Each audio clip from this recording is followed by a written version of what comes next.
Welcome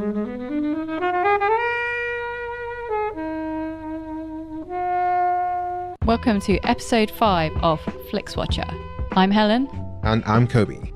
Welcome to this episode of the Flixwatcher Podcast, where we introduce From Beyond alongside Tom and Todd from The Bitter End, and really recommend you go and check out their show. It's all about following the franchise films to the very end. If you know how many sequels there were to Universal Soldier, then the podcast is for you, basically. Like what you hear? Don't forget to subscribe to us on iTunes. You can find us on Twitter at FlixWatcherPod and visit the website flixwatcher.tv for full listings about this particular show. As always, films reviewed in this podcast were available to stream on Netflix UK at the time of recording. There may be bad language and there may be spoilers. You have been warned. Hi and welcome to this edition of Flixwatcher, and today we are joined by Todd and Tom. If you want to say hello, guys, and tell us where we can find you online. Hello there. This is Todd Jordan from the Bitter End Podcast. And this is Tom Denny from the Bitter End Podcast as well. Where are we, Todd? We are on Twitter at Bitter End Pod, and we are at Facebook at Bitter End Pod. And more importantly, we are here today with Kobi and Helen from Flixwatcher. Hey, thank you very much. But tell us what your podcast is about briefly. Oh, hey, that's an excellent idea. Tom. Oh, yeah, good stuff. Do you want to give it a go? So, we are franchise detectives that we pick a film franchise and we decide that we're going to watch it from the very beginning to the very end, no matter how bad and or stupid that may be. We take a good idea and we run it into the ground, essentially. Like the people who make these franchises. Like the filmmakers themselves. Yes, yeah. Exactly. So we've been going for about a year. We've done Friday the 13th. There's 12 of them. Highlander. There's 8 of them, if you count the second one that they made twice. Yeah, it doesn't make any sense. We've done The Howling. There's 8 of them as well. Wow, that's surprising. That's surprising. Ooh, there's some dodgy werewolf There's films some in not there. so good ones in the middle there. And we've just finished doing Universal Soldier, which there are 6 of, and absolutely no one knows that there's any past 1, I think. Oh, there's some thrills, there's some spills and chills, and the occasional psychotic break. Sounds awesome. It's a mixed bag. Yeah. But today we are here to discuss From Beyond. Which was chosen by you. Can you tell that I am excited to talk about From Beyond? I cannot even begin to think about saying the name of it any other way than with that much gravitas. With that emphasis. Why did you pick it, and can you give us a lowdown of what happens? Well, man, this film it's just bizarre. The day that I saw that this was on Netflix, I think I called in sick. I'm a really big horror movie fan. It's one of the reasons that me and Tom started doing The Bitter End together, is because I really love horror films. Tom really loves films. Not horror films, not so much. But more action films, and that's not so much your bag. And so we wanted to do like a cultural exchange, and I was like, let's dive into Friday the 13th together. That was the start of our sort of podcast friendship.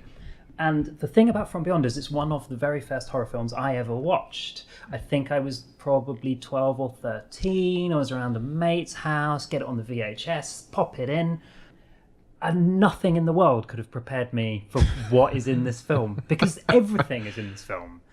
It's very unique, I think. It's based on a Lovecraft story, isn't it? Yeah, it is a 90-minute movie based off a 4-page H.P. Lovecraft short story. I don't know what that is. Tell us what it is for the listeners. My goodness, H.P. Lovecraft. Oh, is that a guy? He's a dude. Oh, he was a dude. He was a slightly problematic, very troubled writer who created a bunch of weird-ass apocalyptic American short stories, like the Cthulhu mythos and a bunch of other things. This is not his most well-known work. So what better place to begin a cinematic journey into the works of H.P. Lovecraft? Right, so let us know what actually happens in From Beyond. Give us Let's see if you can what sum kind this of one synopsis. Yeah. Okay. All right, I'm going to level with you. It's pretty difficult to put into words the unexplainable. So there's an actor called Jeffrey Coombs. He's in a big spooky house, which is 666 Benevolent Street. I'm sure everything will be fine there. I did not pick up on that. How many That's times? amazing. I was going to say, how many times have you watched this film to pick up on that? I'm 4 or 5, but you guys are watching horror films wrong if you're not having the number 666 leap out at you. Oh, yeah. So Jeffrey Combs is like some sort of scientist, and there's like a cold open in the film. There's no music. He's just beavering away in his house. He's working on this machine called the Resonator. It's got these 4 big tuning forks. Can't get it to work. He fixes something, changes something, does a little tweak here. Suddenly, boom, the machine springs into life. It makes a big noise, which you might recognize from the Beastie Boys hit Intergalactic, because they sampled the noise of the Resonator machine. It's that boing noise. Man, you were picking up all sorts of deep cuts in this Yeah, one. no. Honestly, this... And I really, I You love like the Beastie Boys more than me. I love I Intergalactic. should have picked up on that. Honestly, man, the screenplay for this movie is carved onto my heart. So it turns out, oh dear, the Resonator, what it does is there's parallel universes that are sitting atop our own. It's there, but you can't see it. The Resonator blurs the line between our universe and theirs. So when the Resonator is on, it like emits this vibration-y field that makes everything purple, and it makes the monsters that are normally invisible visible. But they can also see you, and they are mean. There's a lot of big floaty fish in Yeah, it yeah, that, big that spooky eat people's eels. faces. Floaty eel things. I wasn't scared by them. Yeah, so you say, buddy, so you say. But then, I mean, You look like a haunted the man to floaty me. fish are a little bit kind of like, okay, floaty fish galaxy. I think I can deal with that. But then it gets a little bit dark. Well, because there's another, besides everything going really purple when you turn the Resonator on, the other weird thing it does is it makes everybody really horny. Oh yeah, it does. We'll get to the horny bit in a bit. 'Cause that's, But that's a very key point, There is a Kobi. very significant horny bit in this. Why else Yeah. did you think I liked this film so much when I was 12? I was thinking when you set it up as like you're a 12-year-old with a VHS tape, I was just thinking how much has that been worn down in specific sections. But then you talked about the cold open, whereby what was the name of the first scientist guy? I can't remember his character's name, but the actor is a guy called Jeffrey Combs. So Jeffrey Combs is there playing away, gets it working, and he calls his matey boy in. Oh my, yeah, and- Edward Pretorius. Yes. He sounds like a nice guy. So he gets killed in the cold so open. Pretorius is like Pretorius is our hero's boss, and he's like a weird kind of slightly spooky old man guy, and he's like, yes, Jeffrey Combs, yes, this is everything we've worked for. The Resonator, don't you see the big spooky eel monsters? And then one of the monsters bites Jeffrey Combs on the cheek, and an old lady from next door comes running into the house to like shout at them for all the crazy lights and the noise in the middle of the night. She's like, you boys, stop it in there. And then she goes into the room, and Pretorius, the old man, is dead on the floor with no head. Jeffrey Combs is horrified, pale as a sheet.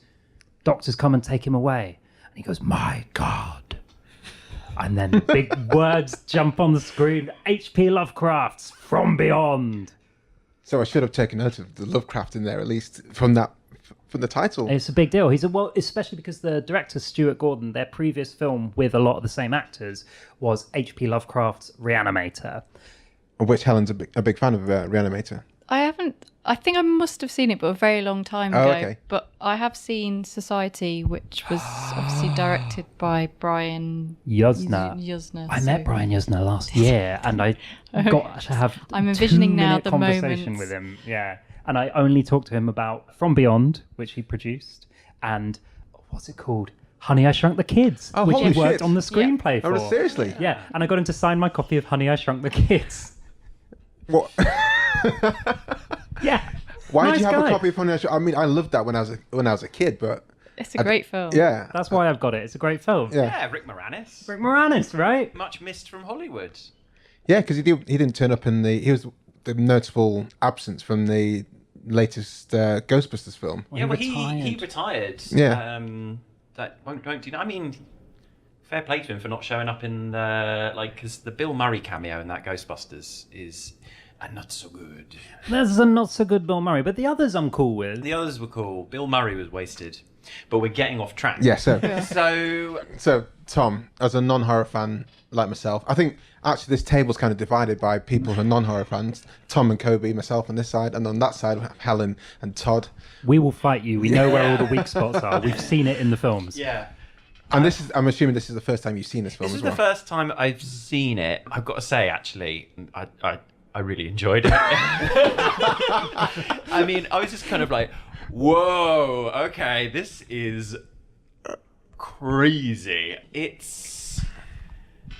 I was trying to think of, I had some sort of like thing. It's very much kind of a bit like Hellraiser. Like there's a lot of that kind of. It's body horror. It's you know, it was peak body made at the time. It's like even more body horror than maybe Hellraiser. Oh, it's like Hellraiser meets The Thing.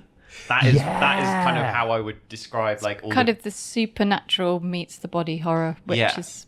So like like practical body effects, which are so much latex. Which are like the guy who's playing Dr. Pretorius must have been so sweaty making this film because he is absolutely caked in it. But I mean it's brutal. It's not for the faint of, you know, if you were like someone who's like, oh, I like horror, like I like Scream, you might not like this because this is a very different bag. But like basically like then they go into this parallel dimension and everything goes a bit wrong. The goody scientist gets splitting headaches, which manifests itself in a very unusual way a little bit later on. We'll get to that. And then who's the female lead? Is she Dr. Pretorius's girlfriend? No, so I feel like I must interject here, Tom. Please. She's a professional. She is a psychiatric professional. Oh, yes. Because the police, I don't know why the police are making this decision. They want to lock away our hero, Jeffrey Combs' character, forever because he won't make any sense. He keeps talking about parallel universes and monsters and resonators. He's a crazy man. And so she has a real chip on her shoulder about schizophrenics because her dad was locked away for her entire childhood as a schizophrenic, and she's like, no, I can save him, he's got a second chance.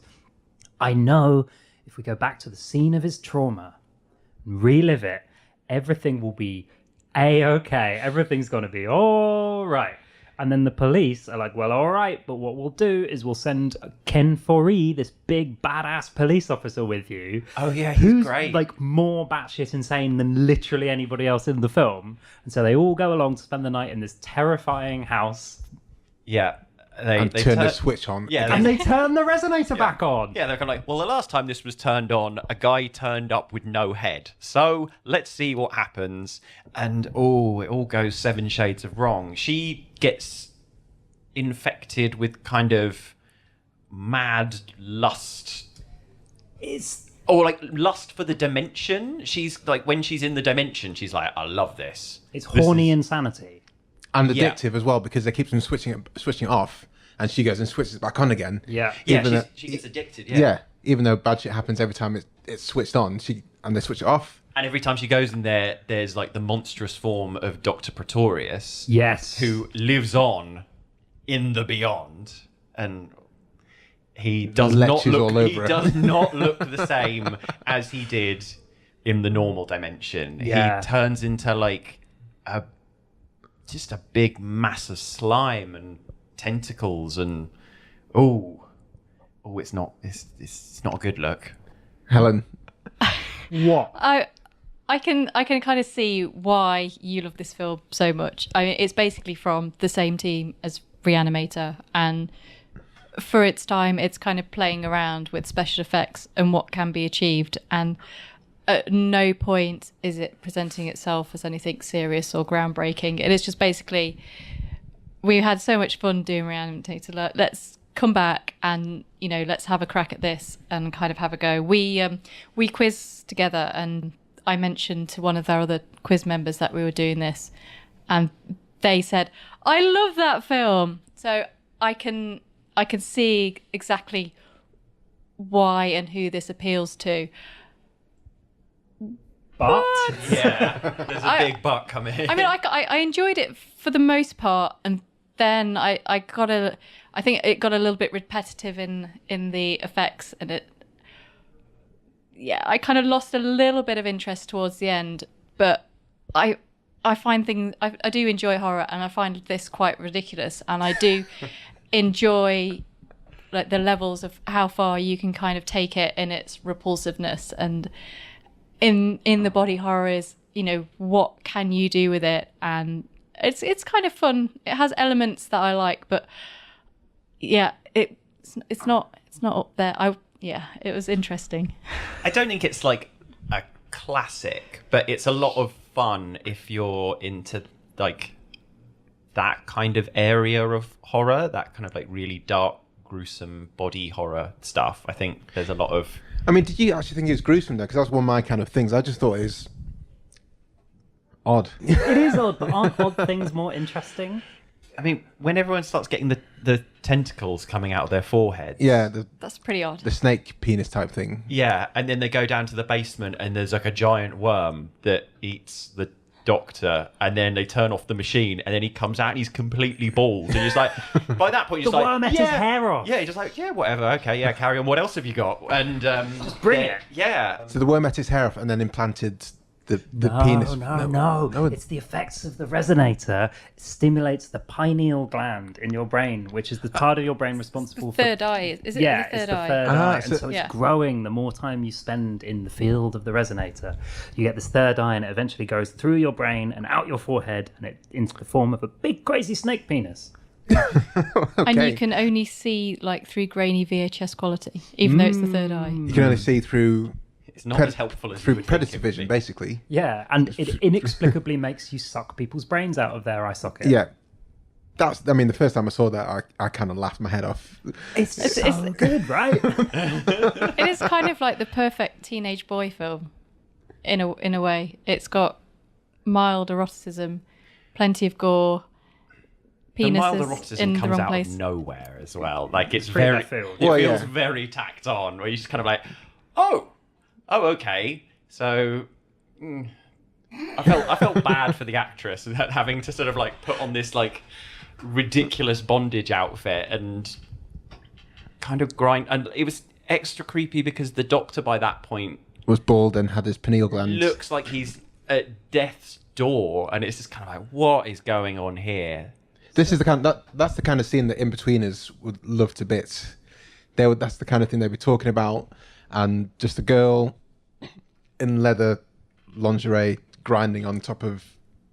A semi-dead man Yeah, a semi-dead. with a tentacle growing out of his forehead. It's because she spent too much time in the field of the resonator, and it's given her horny craziness, guys, and she is addicted to it. It's just science. It's just, like that's just science, isn't it? I spoke to her on email. Did you? What's her name? Barbara Crampton. She's a bit of a legend, and I only had a couple of questions with her. Like it was part of a Q&A thing, and there was a rumor that she got to keep the crazy bondage outfit, and so I was just asking if that was true because it sounded like rubbish, and she kept it and she sold it in her neighborhood garage sale. Oh, really? Yeah. So there is some fan bigger than you who is now the proud owner of this, probably. Yeah, I mean that is beyond memorabilia for me. I'll be happy with the Blu-ray. Thank you very much. Yeah, and unless it wasn't even like someone who's kind of like they just came along and just like kind of like, oh, they were like, I'll take that. It's like, yeah, I wore that on From Beyond. It's like, you what? Shut up and take my money. You're an actress. I don't care. I just think this is going to fit. Yeah. How did you feel about it? Yeah. As a total non-horror fan, I want to know your... What my thoughts were. I guess, I don't know. Bored? Sorry? Were you bored is what I'd like to know. I don't think bored. No, I wasn't bored. I was just always thinking, what the actual fuck is going on here? And it didn't really. I just kept on repeating. Yeah, what the fuck's going on? Why is this? Why am I watching this? And I didn't hate it. I just thought it was weird, and it didn't really entice me into thinking that I wanted to watch it again. I didn't find it particularly gory, but I don't know if it's that's why I was quite interested in yourself, Tom, in terms of you watching it for the first time this time. If you thought this was very much of its time in terms of the effects and the amount of latex and the amount of slime that just slather over things. Because nowadays that would be done with eons and eons of CGI and stuff, and it would have had a completely different feel and effect. So I think it's kind of benefited from this. Yeah, I think this is way better than if they made this now and did it with CGI. I don't think it has the impact because no matter how good you make something look, it's not there. And there is something about watching something like this with some people, some team of weird guys with their little joysticks, animatronics and latex have made this crazy deformed demon mutant man with a tentacle in his face, and I appreciate that. And it's, yeah, I don't know. It's more. I don't know. I didn't. It would not have worked at all in CGI. Completely. I just don't think you. I think you just be like, cool, okay, whatever. I've seen. I'm going to see weird CGI, unimaginable things all the time. That's what cinema is now. So like to see someone actually like hand render this vision from beyond, I appreciated it. I was just like, cool, where are they going to go with this next? Like, it didn't make any sense. It's kind of like, okay, cool, yeah, you've got me for another, you got me here for 80 minutes. I'm happy to go where you want to go. So I mean, the effects were very. When did this come out? 86. So I mean, it basically comes from a period where anyone in horror was just trying to create the maddest shit that they could. Yeah. So, you've got American Werewolf, and you've got The Thing, and then you've kind of got a little bit later Total Recall, all just trying to do like completely mad stuff. And, watching it for its time, when you kind of watch these films then, you're like, oh, this is really weird. How does it happen? And watching it now, I mean, it is obviously dated, but I still kind of enjoy seeing what they were thinking, what they were doing. And they were just kind of trying to push the technology they had and just kind of push the bizarreness and just really, really go for it in insane ways that no one really does anything like that anymore. Like, no, it's true. It doesn't, horror films these days don't really have that kind of bizarre like unrealness, but it's still kind of real because it's that guy's face, but it's kind of been twisted and weird, and they've exploded him, but like his eyes are still looking at you. It has that kind of weirdness, whereas science fiction horror hasn't really moved. It doesn't really do that anymore. It doesn't kind of push it. It's just like, oh, here's some CGI, or here's some blood or something. I mean, the difference between this one and the films that you mentioned there, like American Werewolf in Paris, in London, that transformation scene was brilliant. Yeah. And I think there's more going on in From Beyond than there's a lot more goo, and there's a lot more kind of latex and stuff. So they're probably trying to take it to the nth degree. They're trying to turn it to 11 in this one. But I think how they did it in Werewolf was the exact right amount of like, let's turn this shit up. And I watch that now. I don't know. Maybe I'm selling myself short when I said I don't like horror.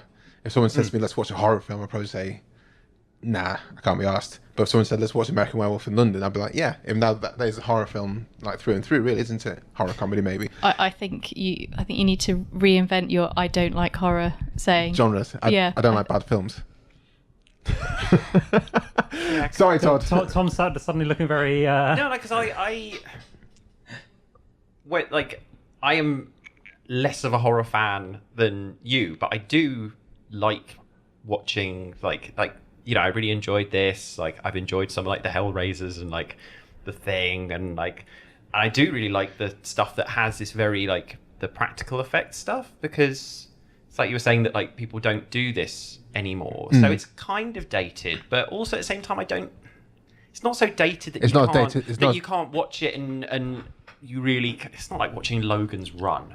Like, that looks dated. And that's like, hard to watch, I think. Yeah, that is, whoa, okay, that's kind of ridiculous. There is that thing with the practical effects. They date a lot better than the CGI ones. If you look at Tron, the first Tron, for example, yeah, that's a painful watch. But I mean, even watching like the first Harry Potter films and stuff like that, when they're on a broomstick, it's like, oh, fucking hell, here we go. Yes, it's like a video game cutscene. Like Jumanji's one that sticks out to me when you see the monkeys dancing in the kitchen. You just think, well, I mean, they're not there, are they? Just hire a monkey. Yeah, just get some hire a monkeys. monkey. The worst like CGI to practical thing I've ever seen was like the really high res version of one of the Hobbit films. Really? You know, like when the barrel riding scene by any chance? No, not where they went like on a GoPro like whitewater rafting thing. I think it's the one with the bear in it. Which one's got the bear in it? I think that's the same one as the barrel riding scene, but the second Hobbit film. It's so long, it could easily be like at least 6 films. That whole thing that like where Peter Jackson was kind of like, I'm going to film it in like a super high frame rate. It's going to be awesome. And then it was kind of like, actually, it looks like television. But yeah, the first one came out. Everything looked like either like the bits with real life actors looked like the BBC's Chronicles of Narnia from like the 80s, where you kind of like, I can see the guy from the Yellow Pages advert with his prosthetic nose and his stick-on beard, and then suddenly it went into like a cutscene from World of Warcraft, and then it went back to kind of like, oh, I can see Ian McKellen's fake nose. Like, it was really and in 3D. So every now and then a bee would fly at the camera and be like, whoa, I'm a bee. And it's kind of like, oh, we didn't need to do this, did we? Sorry, Todd, I know you like those films. But it's interesting to say Peter Jackson, because obviously he made his mark with Bad Taste and Brain Dead, which I imagine he got some inspiration from watching films like this, because they are kind of brilliant, and gross, and he was always kind of pushing what he could do as well. And eventually, he obviously moved over to CGI, but he started off very much messing around with latex and gore. I think for me, one of the key things is, as you mentioned there, that it's a little bit gross, it's a little bit extreme, it's a little bit all kinds of things, and that. For me, for better or worse, I think you're going to watch it and you're going to think something. I find it very hard to believe that anyone could sit through the 90 minutes of this film and just go, meh. Oh, I didn't like it. I didn't hate it. It's just, it was nothing. It's not a digestive biscuit of a film. It's like a licorice all sort. You know what I mean? It's not a passive film, is it? It's not at all. And it is only 90 minutes, so credit to that. You do get because you said like that the story was like 4 pages long. There's a lot of kind of like, should we bulk out the show reel, lads? Like between like the guys and the special effects, it's like, what have we got the rights to? 4 pages of Lovecraft? Yeah, we can stretch that out to 90 minutes. I've got all kinds of stuff I want to try out. And honestly, you can just really. The fun that they were all having, I think, you could tell they're having fun off there. The screen. The cast is small, but everyone plays it with so much enthusiasm. Ken Foree, who plays the cop, who's like completely mad and supposed to be like the muscle, he never ever stops, like just killing it. He's hilarious. Barbara Crampton in the female lead, she's like this complicated. She's meant to be like a studious scientist, but then she gets addicted to the sex force field. It's not the best role that's ever been written, but my God, she really throws her back into it. Everyone is just amazing. And, the music and the sets, everything's really lush and done on a budget. And it just looks like the most fun place to hang out. Like, if I could live backstage on a film shoot, it'd be this one. You could do a lot worse. You could have some fun playing with the latex. Make some globules. Oh, the rap party must have been amazing. Guys, we got all this slime left over. Yeah. I like what's his name? Ken Foree. Ken Foree. When he died, I thought that was I quite like that. Not the fact he died, but the way he died, and he's kind of melting into the floor with his American football shirt still kind of clinging to him, and his ribs exposed, and his face. You could tell like how they filmed it. His head was like sticking through the floorboards. Yeah. And all the kind of animatronics were kind of squealing and squelching around him. It's a very unfortunate end. He gets eaten by a bunch of evil bees. Yes. Yeah, hold on. This is one thing I didn't understand. Because the bees are attacking the 2 other guys. Yeah. And then they go onto him and he gets It's because he drops his desiccated. torch, Kobi. He's got this torch that he's flashing around because there's all this purple light coming from the resonator. He wants to see it more clearly. So he's like trying to help them. He's like, let me just put my torch down. He drops his torch. It shines in his face. And then all of the bees are apparently attracted to the light. And they like swamp him. And he tries to bat them away. At no point does he think, if I take like a step to the left or right, I will be out of the beam of this tiny handheld torch. He's like, no, I'm standing my ground. But then he gets eaten by the evil bees. Yeah.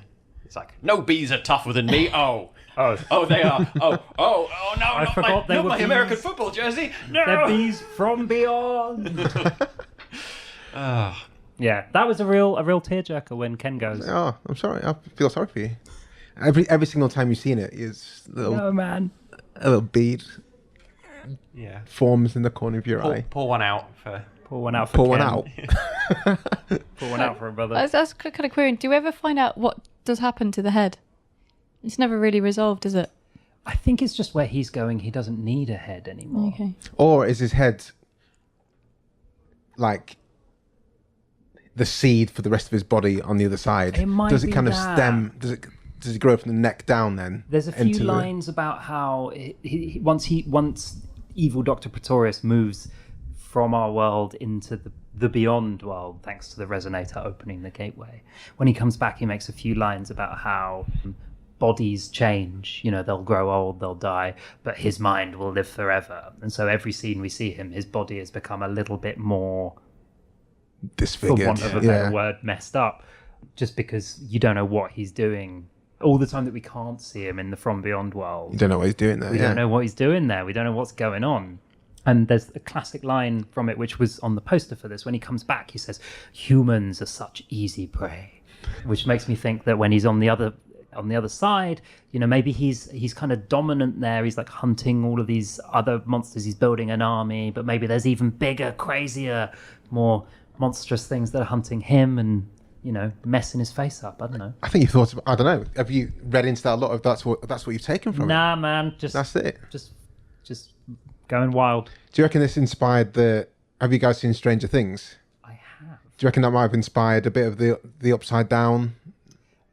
I certainly do. I think if you remove the bits of Stranger Things that were inspired by all 80s incredibly Spielberg. prominent 80s horror works, then the entire series would have been about 30 seconds long. Which is not a bad thing, because I thought it was a cool series.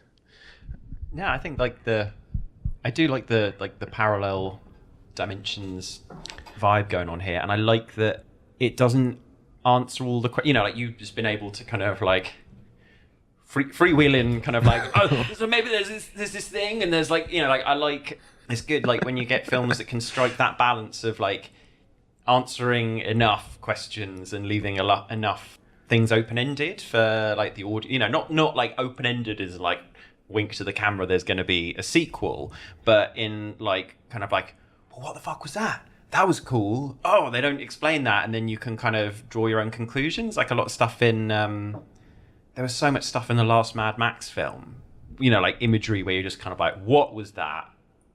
No idea, no explanation, but cool. I appreciate that. And like, I mean, as in what was that character? What was that person? What was that? Yeah, like this. Like in the last Mad Max, where they go through like this kind of like black swampland, and there's all these people walking around on stilts, and then it's gone, and that's like less than a second. It's a few seconds in the film, and then it's gone. And like it's like with this that they kind of find this other dimension, but they still don't know. They don't know why it makes everybody really sexy and get like. You know, get like, the freak on. Yeah, and like get like the little... Doesn't feel the need to explain everything or go into great detail to make sure you've understood it, and this is why this is happening, and this is happening because of this. And like some films you need, like some films is kind of like, yeah, but could you just let me know why? But with this, you just kind of like... Just gonna let them have their fun. Over me like so much pink goo. Because I had no idea that was... When you gave the synopsis at the top end, I had no idea that that's how it works with the two dimensions melded together and only visible via the resonance. I didn't realize that was what was going on. I thought, I don't know where I thought the eagles came from, and I didn't know where he went. Dr. Pretorius went when it wasn't on. Yeah. Well, it's a bit of an allegory. Like I'm gonna lay some heavy shit on you. Okay. I think it's genuinely a bit of an allegory for the early stages of medicine and those doctors who worked out about bacteria and germs and trying to convince their colleagues to wash their hands, basically, because there's these invisible monsters that will kill you if you don't do this thing, and you can't see them because we don't really have microscopes yet, but I know that they're there, and you just have to do this thing. And there's this guy, I forget the guy's name, sorry, someone's gonna know the name and be like, I can't believe you don't know it, but you know, he knew it, and it was killing people, and no one would listen to him. And was that the guy specifically with the pregnant ladies? Yes. Yeah. So I did GCSE history of medicine. So I really loved that kind of story, and I loved because it is a crazy thing. If you think nowadays, nowadays you just think there's germs. Like wash your hands, man. But and it's nice in this. It's very self-contained because obviously they don't have the budget to like shoot many days outside of the house they're in, and they don't have that much cast. There isn't like all this going, no, but you've got to listen to me, scientific community. Like it's just... Well, they had two sets basically, didn't they? Yeah, they got and hospital. They kept them flipping flopping between them both. Yeah. I think that's one thing that irritated me a bit. Is like, why are you going back there again? Are you going to the place again? Yeah. Oh, yeah, in that place again. We've got it Oh. booked for another day. We'll just shoot some stuff around it and it'll be fine. Yeah, so I like the idea of there's these monsters all around us, but we just can't see them. I like the way you're thinking about this. I generally do think, I like the way you're thinking around it. You should watch it again. I'm not going to watch it again. But I do like the way you're thinking about it and alluding to how germs were discovered. I like it. So I'm going to give it maybe one more point in the category. Yes! For that one reason. Talking it up, dude. Good stuff. This is what I'm here for. I think it's time to go for some scoring. Cool. So you guys are going to have to talk us through the categories again. So first up, we have the recommendability score. Yeah. So this is kind of, I always think this is the scorer. So, you know, it's rolled to the end on Netflix and your star rating comes up and you're giving it your stars and it's like how likely you are to recommend this to a friend. And we do allow points if you can't decide on a This is an rounded Excel score. spreadsheet, so it works to however many decimal places you want. Okay, can I go first? Should I go Yeah, you're first? going Yes, first, please. I'm going to have to give it a 4.5. There's very, very few people that I think should not watch this film. If you'd have known me before we did this podcast, would you have recommended this to me? I would absolutely have Okay. recommended it to you because, dude, you made it out the viewing. You're alive. Didn't kill you. Hold on, what kind of films kill you though? That's not. Well, I that's know not a couple of people that are super duper squeamish, and Oh, just, okay. it would have traumatized them. They're the 0.5 that I've reserved it for. Okay. Everybody else, it's only 90 minutes, right? And you'll come out of it a richer person, or if not, it was only 90 minutes. Doesn't matter. Give it a punt. That's my take. I've got a similar outlook to you, but I'd probably go for a 4 because I think that like the window of people who don't want to watch this film is probably slightly bigger than you might think.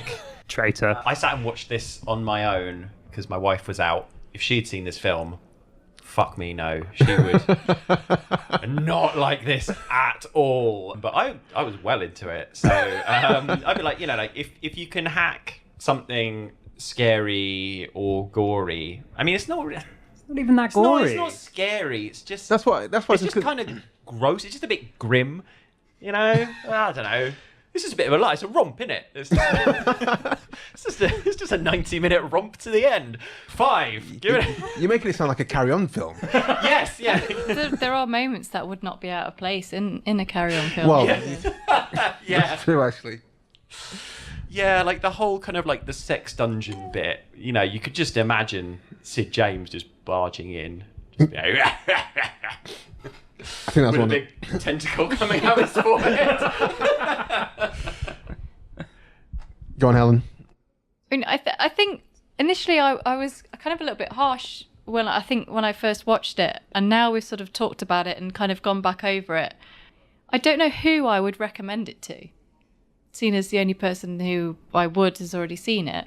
I can't imagine any of my friends would find anything to enjoy in this, but I'm going to give it a 2.5. So what were you going to give it? Well, I was going to kind of give it a 2. All right, We're okay. kind of up to a little bit, but I can't. The Sorry. face Todd is pulling. Is Yeah, I amazing. mean, I honestly don't know anyone who would Enjoy it. Yeah, I mean, Me! You know me! I know, but you've already seen it 5 times, so you don't need telling. I don't know. It's slightly obscure in the sort of horror art from that era. That, you know, it's not particularly well known as some of the other ones, and it's just that a little bit too obscure, I think, to kind of get that I think there are a lot more sort of coherent films from that time kind of achieve a little bit better. Yeah, I feel it's just a little bit incoherent to recommend as a 3. I'm really sorry. 2.5. It's all right. It's all right, I've been dealing with this for a long time. Nobody understands me. But yet you keep enforcing on them. I didn't force it. You asked me for a film. I didn't force it on anyone. I came in here and it was going to be a stone cold 2, and you have convinced me a bit to raise it up to a 2.5. Yes! Go team from beyond. I can't think of anyone who I would recommend it to. And like you're saying, The Tom, man on the street. if my wife would watch, if I watch this by myself, and there's some films in the series when we've been watching this for Flixwatcher, and I just look down the list and think, yeah, I have to watch it by myself. No, there's no way. I've got to find an hour and a half Yeah. to myself. No way. Sarah's gonna be even slightly into this. So 2.5. Let's go into the next one. Repeat viewing score. Todd, I think I know whereabouts in the spectrum this is going to fall. Well, to be fair, I watched it first time when I was about 12. I'm 33 now, and I've watched it maybe 5 times. So I don't think I can watch it again and again and again and again. But, maybe once every couple of years, right? What does once every couple of years equate to in the 5-point scale? Wherever your heart feels. 3.5, is that fair? I would say a 5 is like once every year. 3.5. I'm giving it a 3.5. I'm standing by that. Tom? I'm going to give it a 3. I don't think necessarily that I would watch it again on my own, but if it was a case of like having a few beers and watching it with some friends, I would have no qualms popping it on because it is just a bit daft and silly. Like, I think if you've seen it once, not like it's a casual thing to pop on in the background, but I'd have another once round with some other people, maybe with some people who hadn't seen it, just so I could watch and see what they did. I like that in a film, just being kind of like, how are you? Oh, something's good coming up in a minute. I did that with my wife and Game of Thrones. We did the whole season of Game of Thrones, and when it came up to the Red Wedding, I took a step back so I could see the TV and the reaction at the same kind of time. I was just like, yes, that's what I wanted. Helen? I'm really sorry. I'm going to have to give it a 1. A 1? I know. I mean, I'm not going to watch it again. It's what I am going to watch is Reanimator, though. So Strong. it's kind of made me go, I kind of want to see what they got up to in that. Have you seen Reanimator 2 or 3?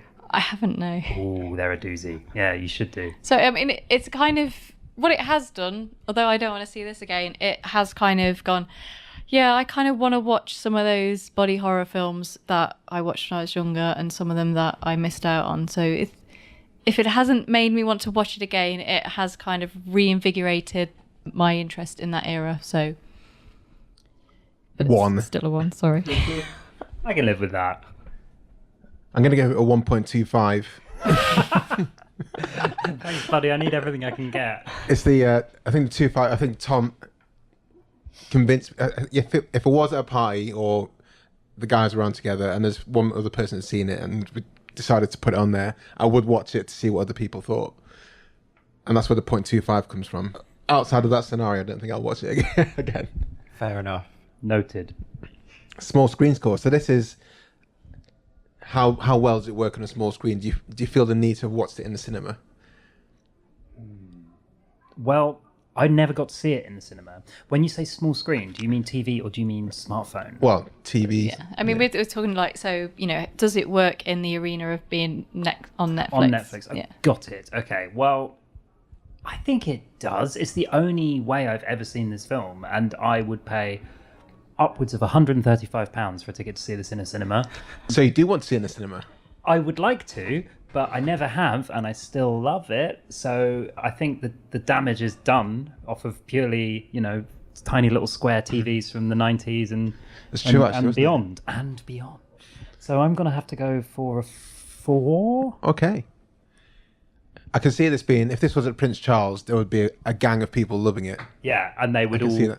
We would have a lot in common Yeah. with those people. Yeah, if there was a cinema screening of this tomorrow, I would 100% go, because I think it would be awesome to see on a big screen.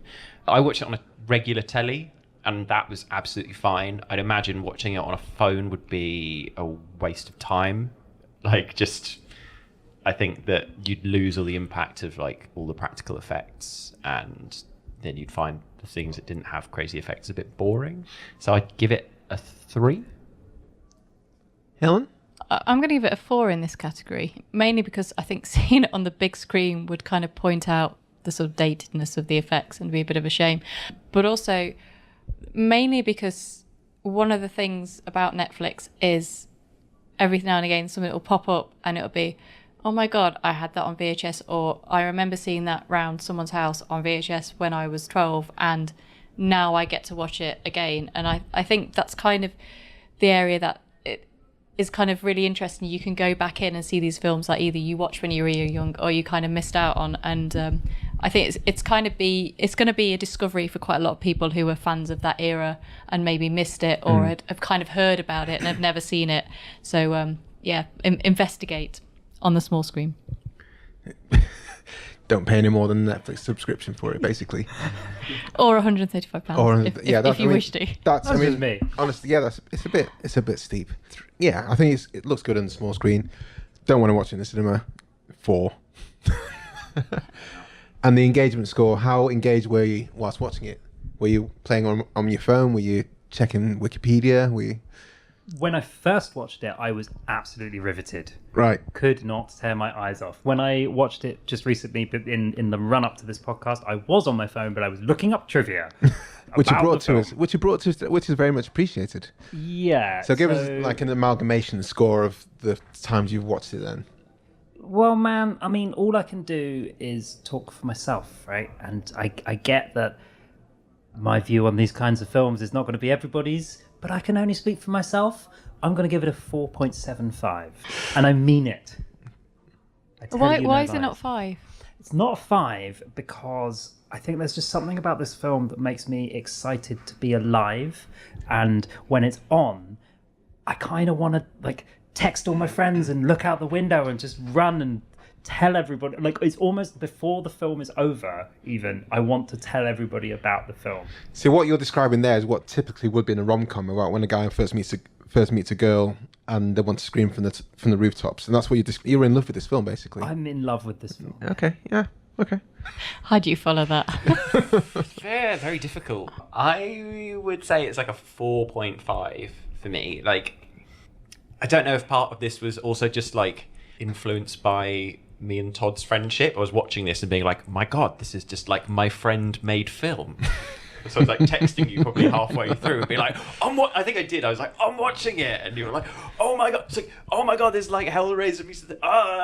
So the 0.5 taken off of that is probably your fault for making me text you. That's on me. That's on me, buddy. But yeah, like it's, you don't know what's coming next. So I was kind of like, yeah, okay, cool. Take me on your ride.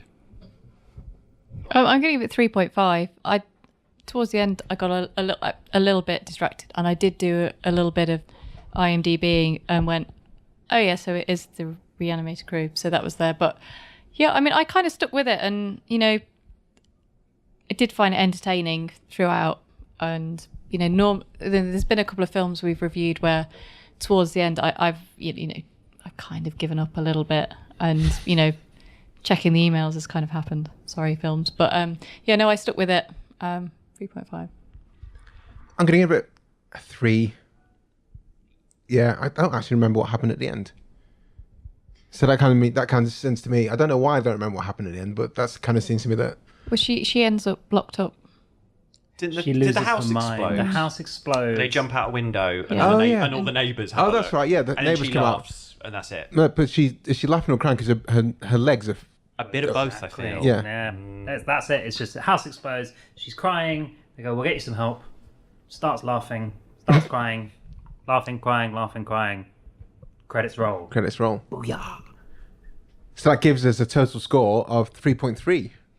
I think that's respectable. Okay. Yeah, that's a lot higher than I thought it was. Yeah, gonna I be. was actually. I think Sorry. you've sold us a bit. You should like be. the little Are you a movie lawyer? that could. Are you a lawyer?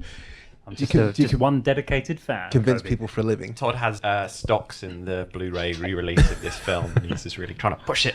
It is available now from all good retailers. And also on Netflix. Yeah. Yes. Watch on Netflix. Yeah.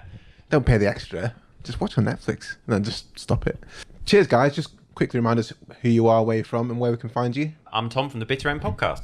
And I am Todd, also from the Bitter End Podcast. And you can find us on iTunes. Just search for The Bitter End. We are there talking about silly films one after the other.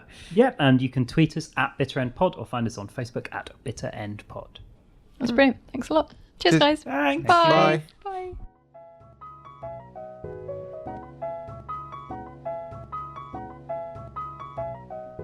Well, I hope you enjoyed that show there with Tom and Todd from the Bitter End Podcast, where we're talking about and dissecting in quite a lot of detail From Beyond, the 80s body horror film.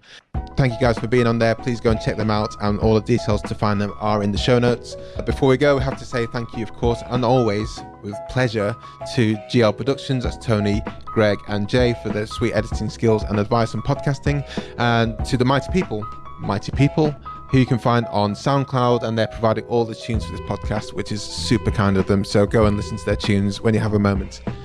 When you have a moment more, come and see us on iTunes. Subscribe to us, review us, and share us with your friends. Come and join us on Twitter at Flixwatcher Pod, and please visit our website for any other news and views and interactions with us. You can find us at www.flixwatcher.tv. That's simple. Bye.